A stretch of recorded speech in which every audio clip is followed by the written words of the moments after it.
Welcome, everybody. I'm Marc David, founder of the Institute for the Psychology of Eating.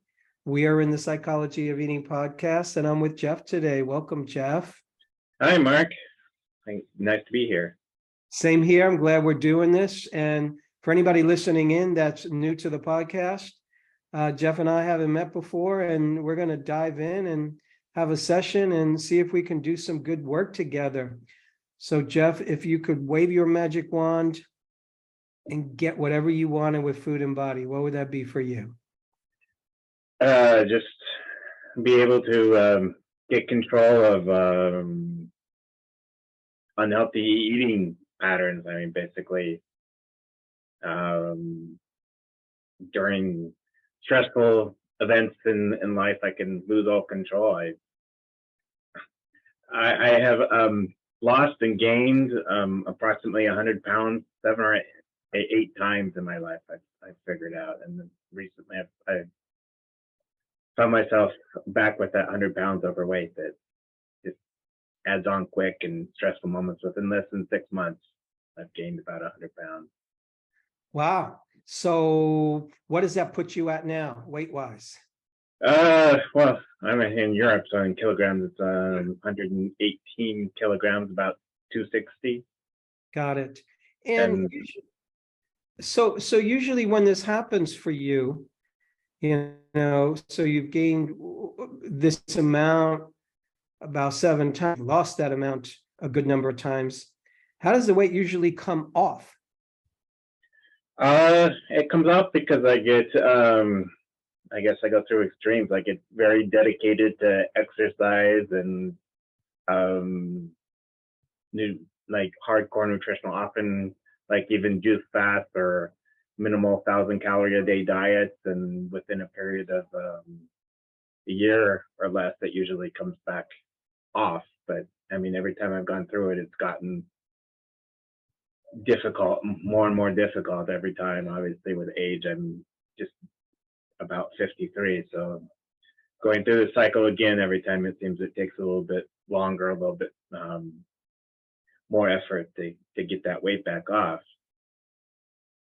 Oh, it's got to be. Yes. So when did you first start noticing that, hey, food is a challenge for me? Well, I think I noticed it pretty early as a child, probably around the age of even like 9 or 10. I noticed that the weight was coming on, and I went through a period in my mid-teens where I lost it all, and that was the first time, and that was because I was heavily involved in athletics, particularly like cross-country running, and so that definitely helped. And then just prior, like in college, and about that time, it came back on again, and then a situation where I was overseas for 2 years and doing a lot of activity and other things, and then it came off there, and so it's just kind of a repeating pattern. Mm-hmm. Do you notice anything about the repeating pattern? What catalyzes? Okay, here comes the weight. Yeah, it's usually some stressful life activity. Recently, it's a separation from a second marriage that really kind of brought it on, and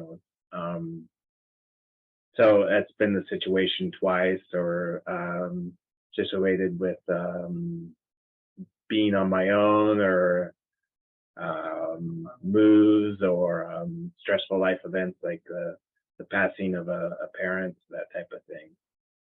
Yeah. So when you first started noticing when you were young, 9 or 10, that, hey, food is something's going on for me, what did your parents think?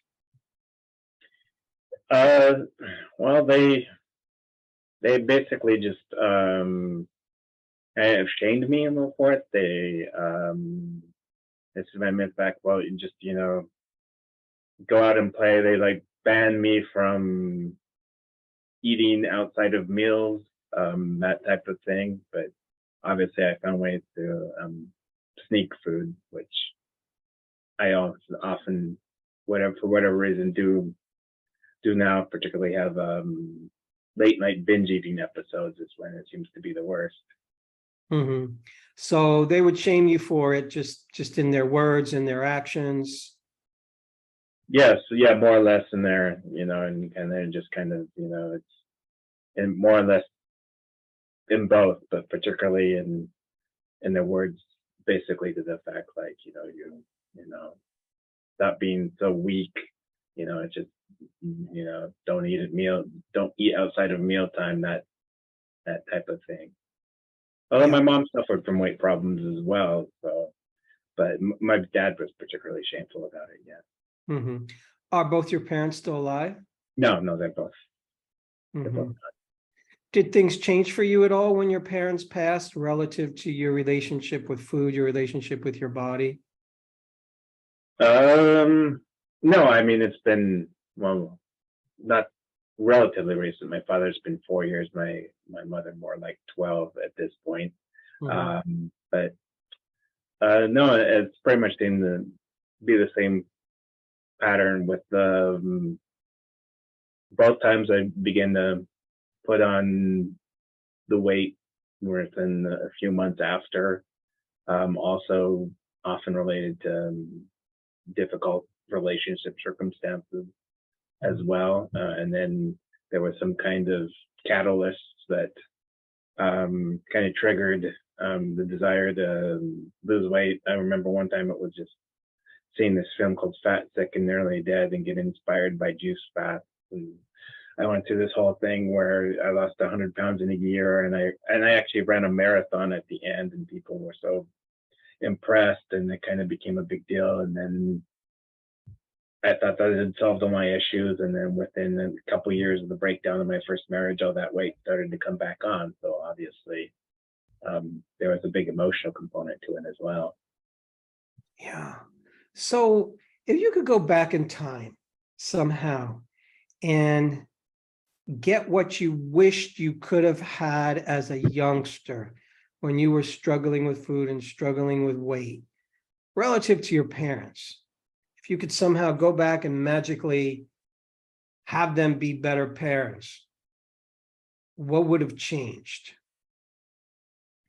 Hey, I was the oldest of five, so I was kind of left on my own because there's so many younger kids in the house, and so I don't even want to use the word neglect. My mom actually called it benign neglect, but I mean, basically, not really felt listened to, not really felt appreciated much in any way, just kind of expectations. And I mean, it's kind of that idea of like the squeaky wheel gets the grease, and I wasn't the squeaky wheel. I turned to food Right. instead. Right. So if you're the eldest of five, you're sort of you're in charge in a strange way. You have to Yeah, be the adult, and you almost can't be the squeaky wheel because it just doesn't fit. exactly. So in a weird way, your needs come last. And yeah, I'm imagining it's easy for parents to want to lean on the eldest. Yeah, that's pretty much the way it was. So do you have kids? No, no, I don't. And are you working these days? Part time, I'm doing consulting piecemeal, Mhm. so that's another stressor, obviously. Where do you want to see your work go, your career go? If you can kind of paint your ideal picture, what do you want to be doing? Well, I up through the I have a lot of years in IT experience, and I do for that now. But my real interest and passions have actually involved into something similar to what you're doing, something like coaching, something like telling my life story and helping people, helping overcome adversity. I've overcome amazing amounts of adversity in my life, even with kind of the crutch of food. But I'm kind of at an age now where I've kind of had a career being forced on me. I've had COVID twice, and I also have some kind of long COVID systems associated with that. So it makes it very kind of difficult to go back to my old profession. That requires a level of concentration and memory that I don't have so much anymore. Wow. So that's a challenge. I understand because I've had long COVID and I knew what it did to my ability to focus and my short and midterm memory. So I can relate, fortunately I recovered fully, but a Yeah. lot of people don't so quickly. Yeah, and probably nutrition does have some impact on recovery as well, which probably has been one of my downfalls. There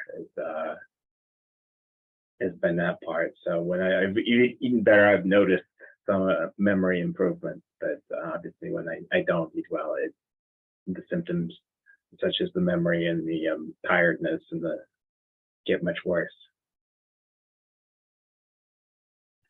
Are you close with your siblings? Yeah, right.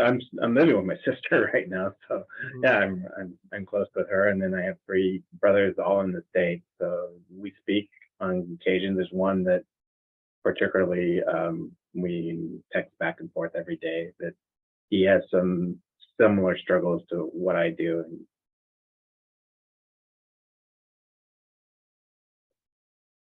So there's this part of you that has this all or nothing type of mentality. yes, So I can be running marathons and eating 1,000-calorie diet, and I know exactly what I need to do. And I previously, anyway, I could apply myself and get regimented, and I can lose the weight and feel really good about myself. And then something happens, life happens, usually whatever it is, it's something stressful, and healthy habits go out the window. yes, And then the weight comes on. And then I'm going to imagine it stays on for a certain amount of time until you then build up enough, whatever it is, momentum to go back into the all phase of the all or nothing part of your brain. exactly. Okay. Usually periods of a year or so, a year or two. Yeah. So there's a number of places to work here. And I'm going to start in no particular order of importance, but I did want to point out the all or nothing persona that a lot of people have. I'm either eating perfectly or I'm going to just eat crap. I'm either taking care of myself or just not going to do anything good for myself. And a part of that personality is a very young person. It's a very youthful kind of strategy. And in a weird way, it's kind of the I'm all in part is driven by a kind of perfection. Like, I'm going to show you. I'm going to be perfect. Not only am I going to be perfect, I'm going to do things that are really hard. It's not easy to run a marathon. It's not easy to eat 1,000 calories. That's not easy. But I'm going to show you, whoever you is, that I can do this. So oftentimes when we're in an all or nothing personality, there's an invisible audience that we're displaying ourselves to. We're proving something to somebody. Sure, you're proving it to yourself. Absolutely. Like, hey, I could do this. So that certainly exists, and there's nothing wrong with that. We like to prove to ourselves that we can accomplish. But the all or nothing personality is an extreme one. Now, if somebody met you and hung out with you for an hour, and I asked them, hey, does Jeff seem like an extreme guy? People would say, nah, seems pretty balanced, seems pretty calm. Yeah, most people would say that I'm easygoing on the surface. Yes, not extreme. But inside, there's a place where you go to those extremes. Yes. And the key place you go to those extremes that I'm aware of right now, that's a challenge, is with food and with self-care in relationship to food. So just to point out, it's almost like if you got in the car and you want to drive somewhere. And here you are, and you're on a 2-lane road. You're in your lane, the oncoming traffic is in another lane. And in order for you to get where you want to go straight down the road, you're swerving your car in every direction. Now, you can swerve your car in every direction as long as you don't hit anybody, you'll get where you want to go. It's just not a very comfortable or safe or balanced ride. Mm-hmm. That's the all or nothing personality when it comes to food. So what I want to just put out as a goal, as a target to shoot for in the long term, you don't know how to do this yet, but the target you're shooting for is to be a middle ground kind of a person. Because the all or nothing mentality is very sexy. It's sexy. It's compelling. Because when you're in the all part of your all or nothing personality, like, look how great I am. Mm-hmm. Y'all can't argue with me. I'm wonderful. I'm following my rules perfectly. I'm running a marathon. Everybody loves me. Yes, yeah, there was a lot of attention seeking out of those activities. Yes. So that attention seeking is the 9-year-old boy in you. So here's what I want to suggest to you. We're going to just try this on. I want to suggest that the Jeff that everybody knows is 53 years old, except when you're in relationship with food and body, you're more like a 9 or a 10-year-old. And you're going about your business, making decisions as if you were that 9 or 10-year-old child. Yes. And so the decisions are, wait a second, I'm the oldest child, benign neglect, nobody's paying attention to me. One thing you could do is gain weight. Unconsciously, that's an attention getter. That's us screaming for, hey, look at me, like, give me some attention. I'm not saying everybody does this. I'm suggesting. I'm not saying it's actually wanted attention, because I also go through, in my heaviest parts, actually periods of isolating myself where I really don't want to be seen. Right, that's the paradox. You don't want to be seen, but you're more seen than normal because your body's bigger than normal. And you and I know that if anybody that you know gains a bunch of weight, we're going to notice. Yes, people have. See it. So, yeah, I want to hide because I feel bad about myself. But somewhere deep inside, the logical brain knows that if my body is ballooning, people are going to notice, especially if I'm young, my parents are going to notice. So there's a place where I think for you, on one level, it was an attention getter. Mm-hmm. Now, not only is it an attention getter, it's also a way, food, to eat and feel good about yourself, because food is a good drug.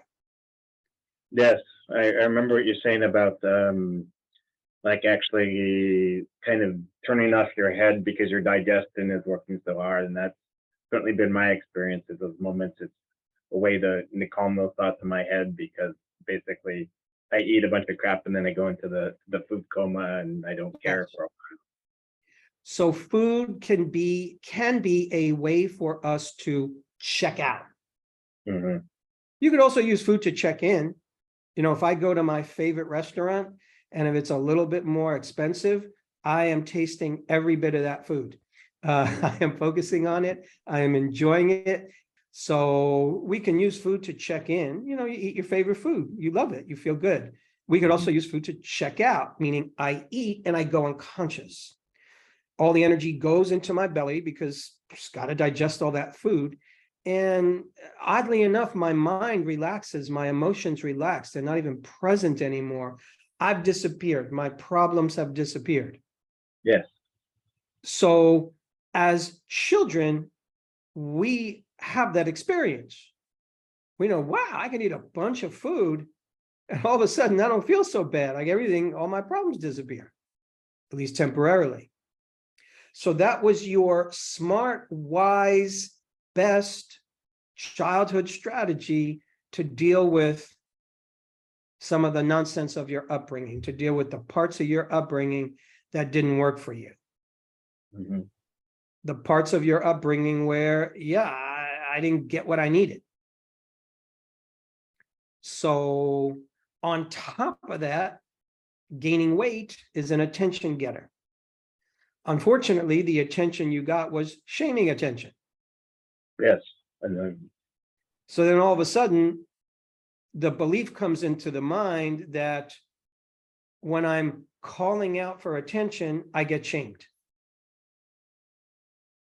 So it's almost as if when I'm showing up with a need, when Jeff shows up with, hey, I've got needs. I got things that I need. I need attention. I need love. I need somebody talking to me. I need somebody focusing on me. I need to be the center of the experience for some moments here. What gets ingrained in your mind is, whoops, when I'm calling for that, I get shamed. So it becomes confusing to the mind, especially to the young mind, because you did the best strategy you can to feel better about yourself, eat food. You are also gaining weight, so you got attention. Finally, parents are giving you attention, and the attention isn't fun. It's shaming attention. So in a weird way, you as an adult, we as adults will repeat the patterns, the childhood boo-boos, the childhood woundings that happen to us. We take them on. So even though you don't live in your parents' house anymore, but what happens is something goes wrong, there's a stressful event, and you need something in a stressful event. We all need something. I need to talk to friends. I need emotional care. I need understanding. I need some love. I need a good conversation with somebody. I need help. And I think for you, there's a part of you that never quite learned how to get what you need when you're going through a difficult time. yeah, I don't really. One, there's the kind of guilt and shame even for asking, admitting that I'm, whatever. I'm not in control and I need help. And then obviously, I lived my whole life not wanting to make waves or be the squeaky wheel. So Right, because that's what you were taught. Your parents didn't want you to be a squeaky wheel because they had all these other squeaky wheels. yeah, They needed you to be the oldest. They needed you to be like the third parent. And when you did need attention, because look, everybody, I'm gaining weight, that should tip you all off that something's going on for me. Instead, you got shamed. yes, So it now becomes even shameful to feel like you have a need. Needs equals shame. So that was a little mantra. That was the yeah, that got put in your mind. Needs, Jeff's needs equals shame. You are shameful to have needs, but you have needs, and you do what you always knew how to do best, which is, well, damn, I'm not getting my needs met. I don't know how to get my needs met. I'm going to get shamed if anybody even thinks I have needs. So I'm going to eat because that makes me feel better. But eating is kind of a bad thing because gaining weight's a bad thing because you got shamed for that. So when do you eat? You do it at night. mm-hmm. Do it in secret because that's what a criminal does. You do your crime in secret and you do it at night so nobody's looking. So, yeah, in fact, I'm very careful around other people where I don't ever overindulge in, in front of the public. It's always in secret on my own. So let me just lay out what I think is the road for you to take. I'm not saying any of this is easy, but what I'm suggesting, if you're going to be my client, where I would be looking to work with you is to decouple eating and shame, Mm-hmm. to start to look at food as I'm an eater. Food is my best friend. You know something? Yeah. Sometimes I eat and it makes me feel better. That's what human beings do. We don't feel good. We eat, we feel better. So there's a place where you want to learn to make food your friend. Mm-hmm. You want to decriminalize it. And at the same time, I would want to see you start to work on this part of you that thinks you need to be perfect. This part of you that thinks you're still living in your parents' house, because in your parents' house, you shouldn't have a need. Don't say anything. Don't be a squeaky wheel. So a part of you is still living in their house, thinking, I've got to be that guy. Yeah. Well, and then I also went through 2 marriages where I kind of was that guy as well. Repeating a lot of the same patterns that we talked about going through with my parents as well. So it's been ingrained for a long time. And this is, you're at the ideal age to change that. I look at, for a man, 50 and up is the time when you step into your king archetype. Mm-hmm. The king archetype is the evolved man. It's the part of you that claims your throne, that says to the world, this is who I am. These are the gifts I have to give. This is the course I'm charting for myself. I'm independent. I'm free of anybody's opinion of me. If somebody, even if somebody thought badly of you because they saw you eat or they saw you overeat, if somebody sees you overeat and thinks, oh my God, that guy's overeating, who cares? That's their issue. Mm-hmm. Not a problem. If you want to overeat, you could overeat. If you don't want to overeat, you don't have to overeat. But it's the king stage in you that is finding your center, your voice, your value, and individuating from your past. So really getting in your cells that you are no longer that 9 or 10-year-old boy living in your parents' house who's not supposed to have needs, who has to be perfect. Mm-hmm. And because he does turn to food, he has to hide it and be a criminal. So eating is a criminal act. So we talked about the all or nothing piece. It's starting to find balance, meaning how do I take care of myself on a day-to-day basis without having to run marathons? You could just exercise. Mm-hmm. How do you exercise in a way that feels good for you? How do you eat in a way that's relatively healthy for you? And yeah, you don't have to eat 1,000 calories, but how do you eat enough? So part of it is, if eating is a crime, are you a fast eater, a moderate eater, a slow eater? Very fast eater. Okay, so your job, big homework assignment, is to train yourself. It's going to take time to Mm-hmm. become a slow eater. And by slow, I don't so much mean a speed, even though it is like a speed. By slow, I mean present. By slow, I mean here, I mean aware, I mean relaxed, I mean you're enjoying your food. Mm-hmm. If you're doing anything you love to do, then be there and love doing it. What happens is, because you've made food a crime, because eating leads to the crime of body fat. Right. And often during these binges, I'm also engaged with something else in my head, whether it be surfing the internet, watching a video, something else distracting at the same time. Yes. So that's the way to check out. That's a way to escape from our reality. And therefore I eat. Mm-hmm. And you're escaping.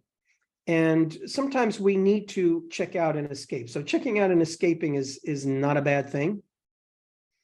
You know, if I have a long, hard work day and I'm not feeling good about myself, comes evening time, yeah, I might want to sit down and watch a good movie or watch a funny TV show. I escape. I might have a nice little dessert. I escape. But it's a pretty healthy escape. Mhm. I'm there, I'm present, I'm paying attention to myself. I'm acknowledging I need a little bit of goodies. So it's you learning how to manage your emotions in a whole new way. Right. And it's about managing your emotions not by escaping and checking out. When you eat and surf on the web, you're checking out. Mhm. So the remedy for your worries here, the remedy for the things you don't want to do, is to stay checked in. That's a practice. Meaning, oh man, I just had a rough day. I'm not feeling good about myself. I just want to eat and surf and eat really fast and shovel food down. Oh, wait a second. That's me about to check out. What else? What else can I do? And it might be helpful for you to write a what else list. Okay. Everything you do in life that can give you some sense of relaxation, peace, nourishment, pleasure, let go.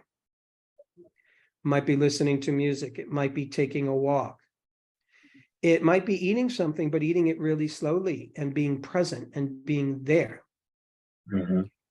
Even if even if you can't stop yourself. Gosh, I just want to eat.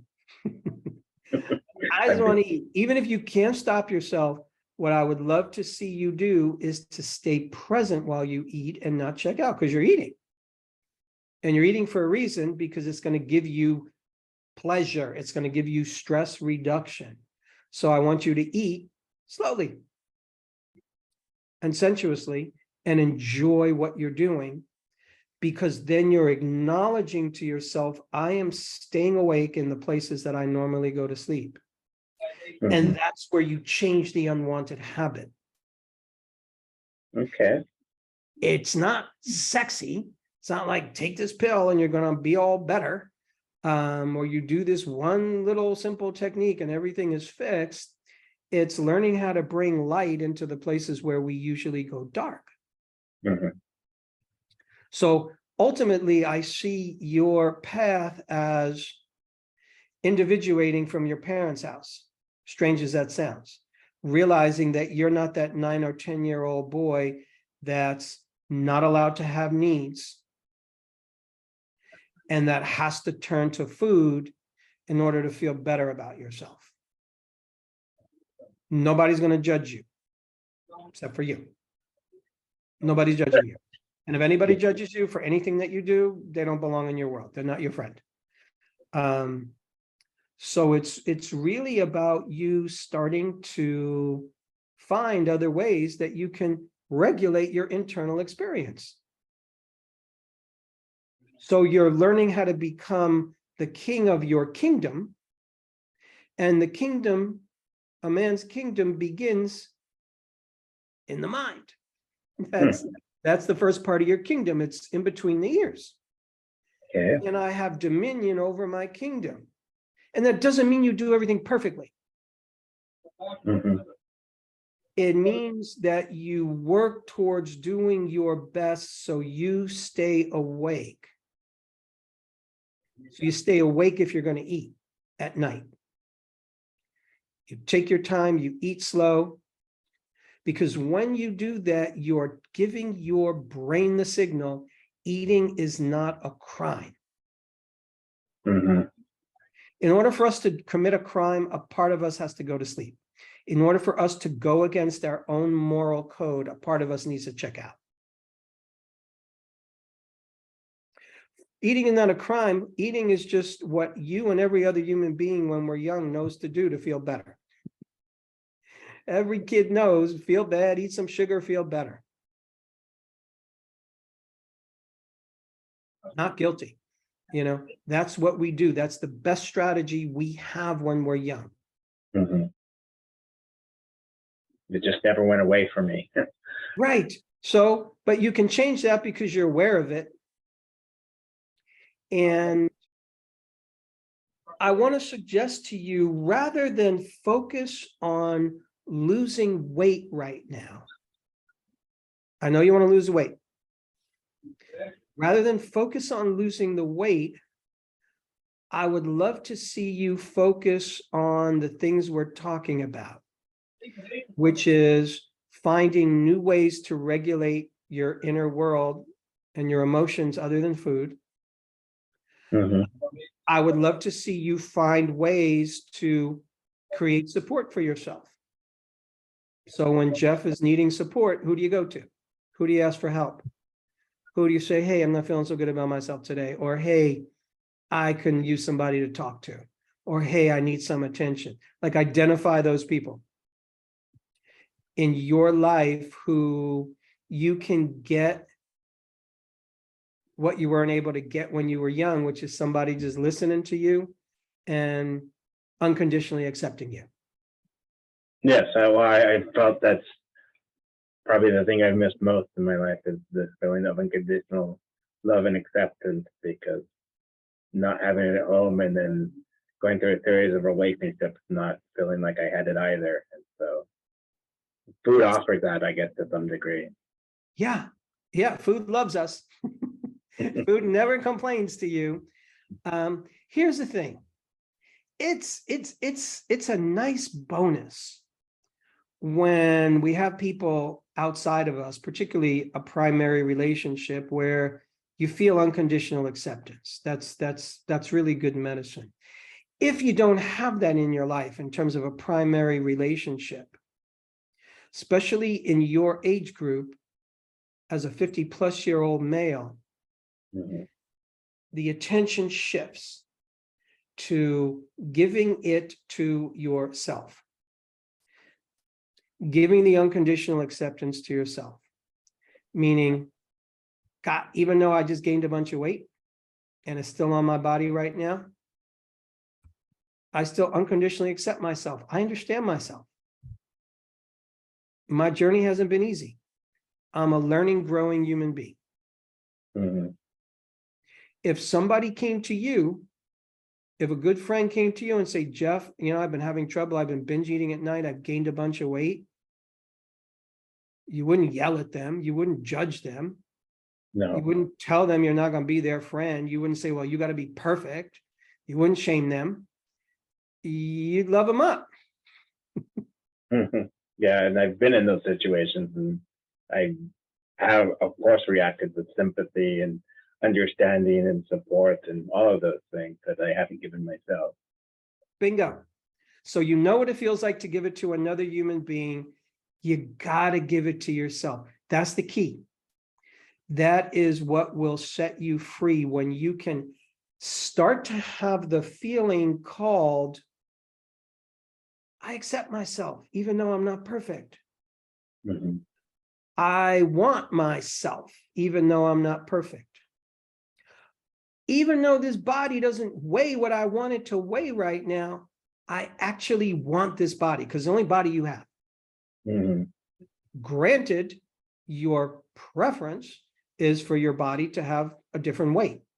Right, and amazingly, I've never had really any type of health symptoms with all the yo-yo weight gains and losses I've had. Miraculously, my health has always been relatively decent, except obviously now for the COVID. But I guess that's a miracle in itself. Yes. So it's about wanting this body and claiming your body, because you got the message when you were young that we, the big people, the parents, whoever, we don't approve of this body. Mm-hmm. Now, in a perfect world, if you gained weight when you were young, your parents would have given you a big hug, listened to you, try to see what was going on, what you needed, and you would have felt unconditionally accepted. And you wouldn't have felt shamed for the body that you had. They would have loved you into transforming your body into its natural weight, not shamed you into it. So that's what you got to give to yourself. You have to be a better parent to you than your parents were. Mhm. No blame against your parents. They did the best job they could, given the information that they had. Yes. There's just a lot of weight shame and fat hate that circulates in the world. We just pick it up. It's like a virus. So it's you embracing you and realizing you don't need anyone out there to give you unconditional acceptance. Be nice. It's nice. It's a preference. I like when the people that I feel closest to unconditionally accept me. It's a good feeling. Mhm. And when you give that to yourself, magic happens. Because all of a sudden, the need for food to help you escape becomes less. Because what am I escaping from when I'm turning to food and going unconscious? I'm escaping from, I don't like myself. I don't like my Yeah. existence. I don't like my life.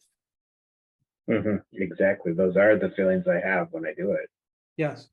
So instead, we're shifting that to, you know something, my life might not be easy right now. It's not easy right now. And I'm still choosing this life. I'm still choosing to make myself a better person. Mhm. That's how you king yourself.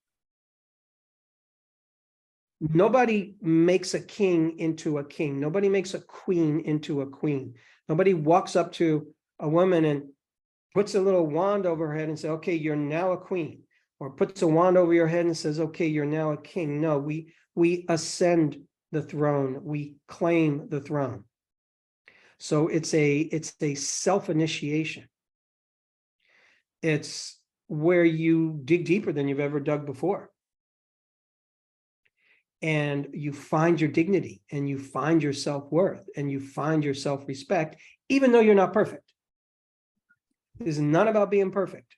This is actually about being imperfect, accepting your imperfections, and committing that you're going to do the best you can to be the best person you can,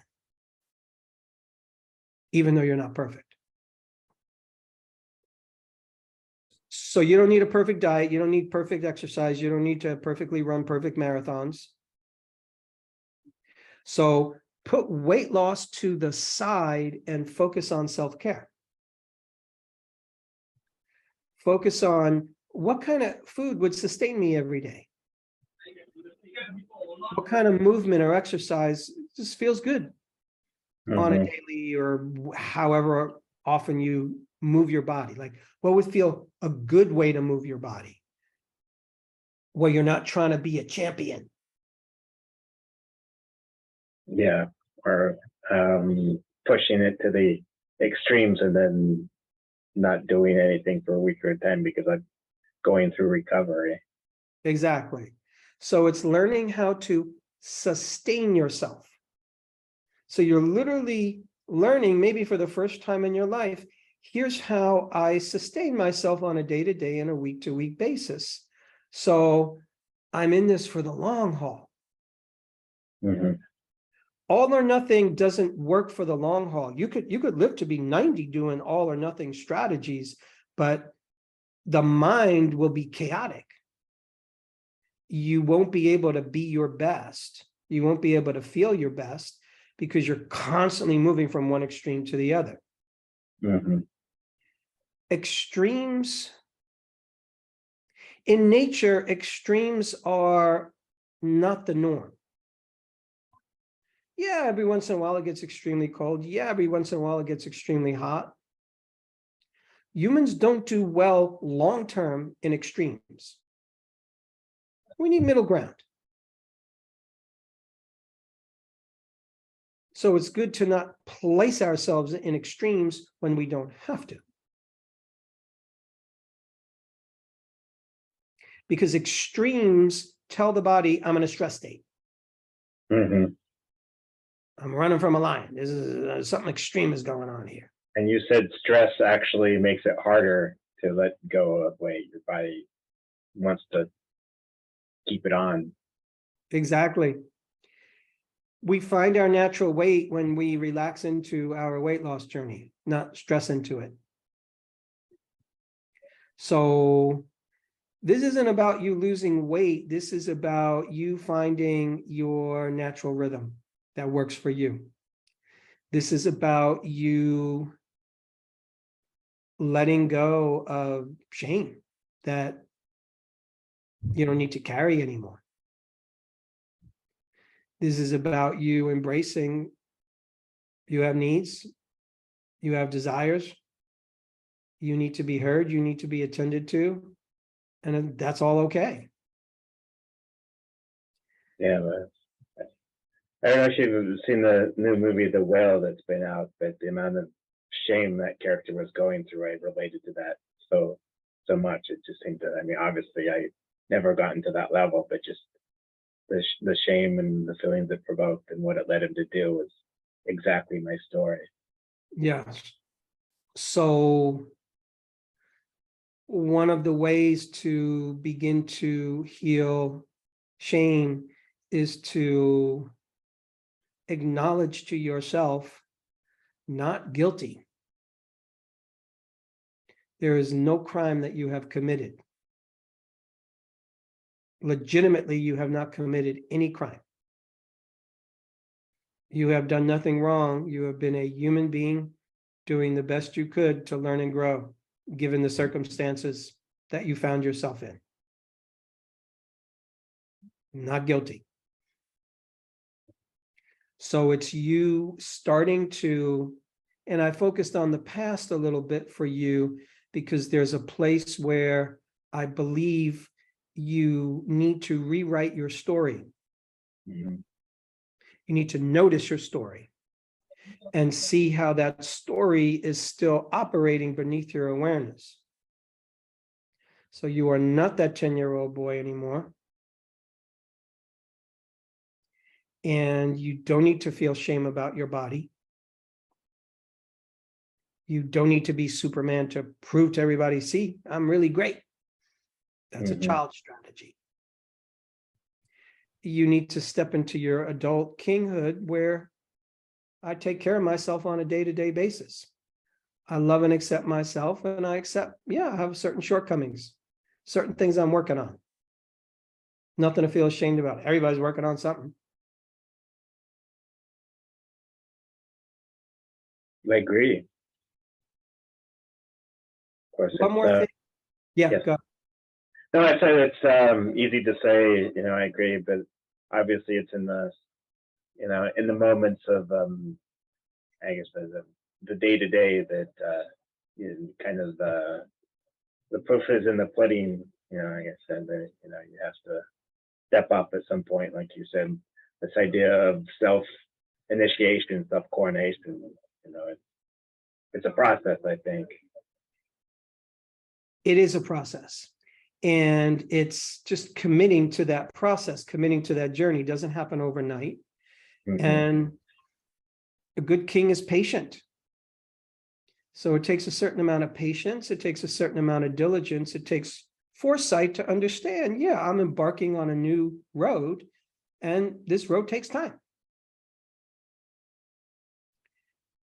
What might be helpful for you is to do some thinking or do some journaling about who do I wish to be as a man? And really define it in terms of you as a man. Whatever you as a man means for you, whatever's important for you. Okay. And it's really asking yourself, how do I want to show up for the rest of my life as a man? What do I want to do with my time? What do I want to do with my energy? What would make life worth living for me from now into the future? What's my purpose here?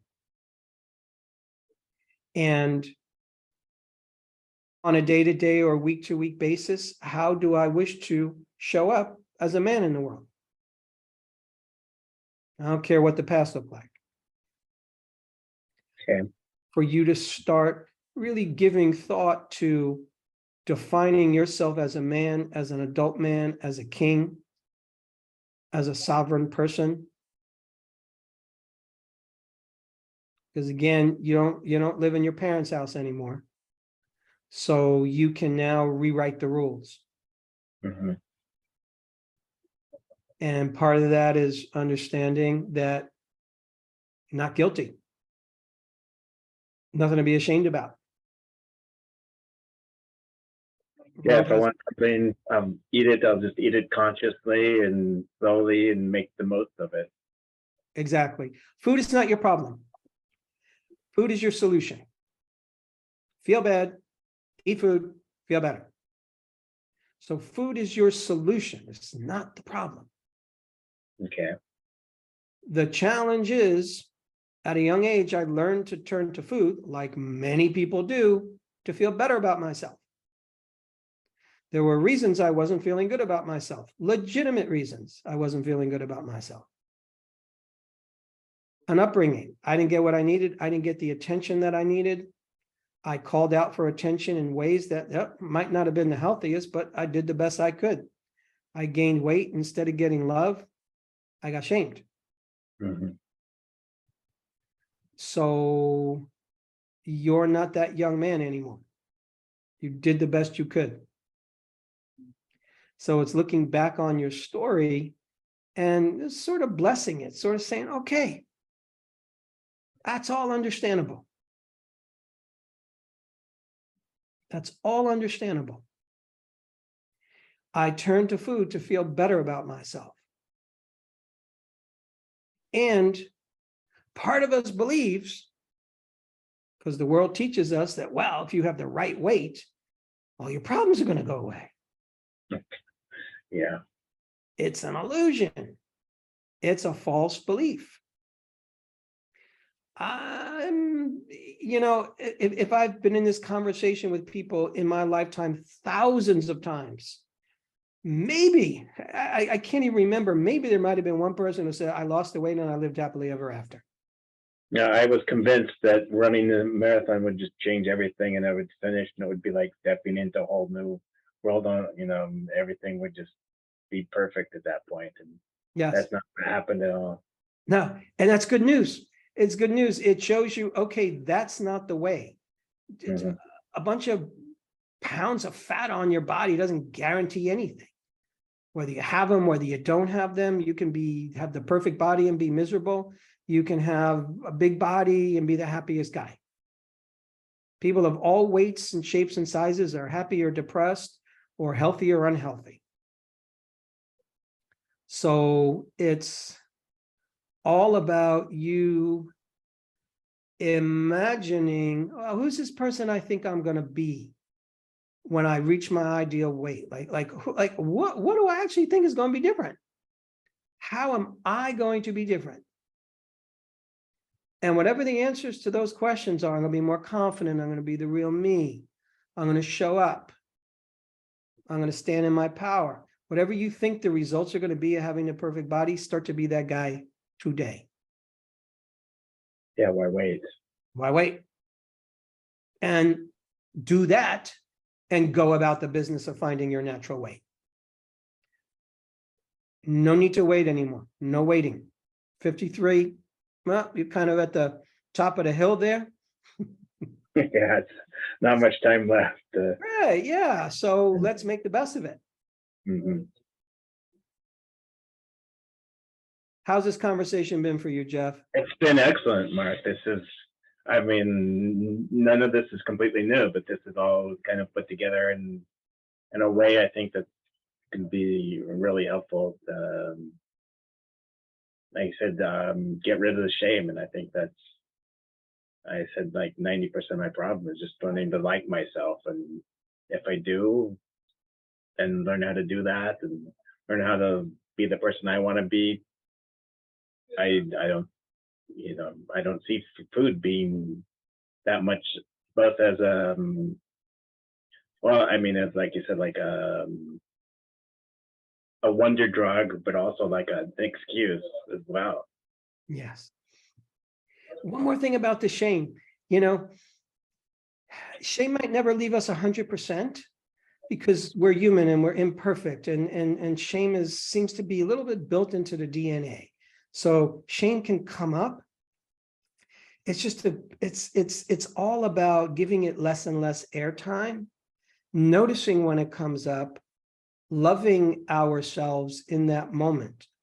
So if shame comes up for you, instead of saying, oh my God, feeling shame right now, that's not good, I'm not supposed to feel that.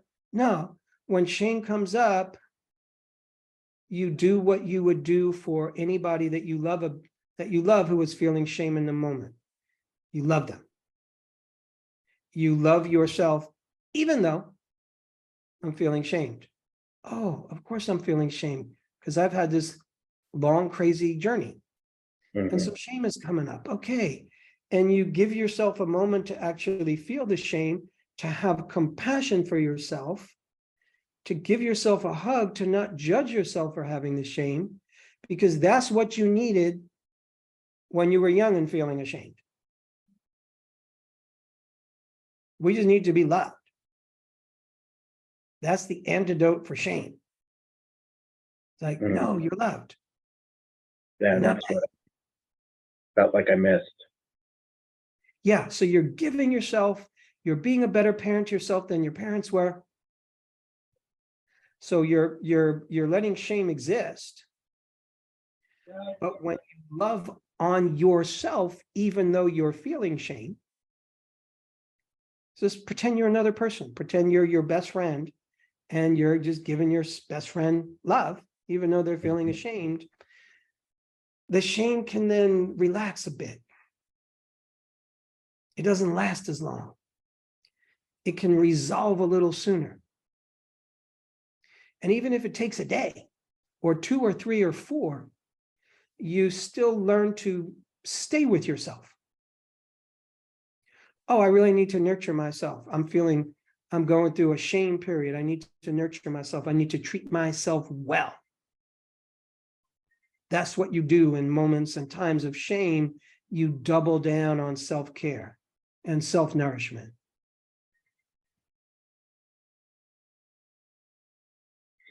Rather than doing the opposite and hating myself and going and check out. Exactly. Well, Jeff, I really appreciate the conversation. I think we covered some good turf. I agree. Thank you, Mark. Thanks for being such a thanks for being in a great conversation and just being willing to go to some good places and just being real, being honest. I really appreciate you, my friend.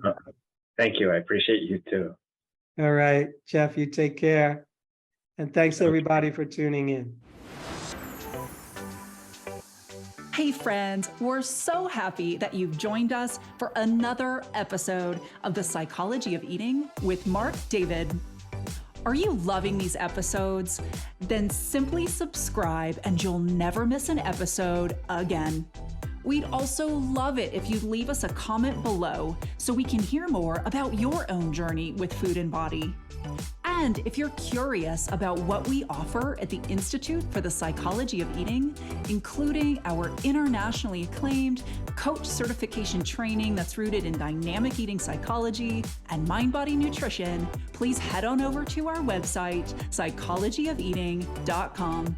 Until next time, take care, and remember, having the body you want starts with loving the body you have.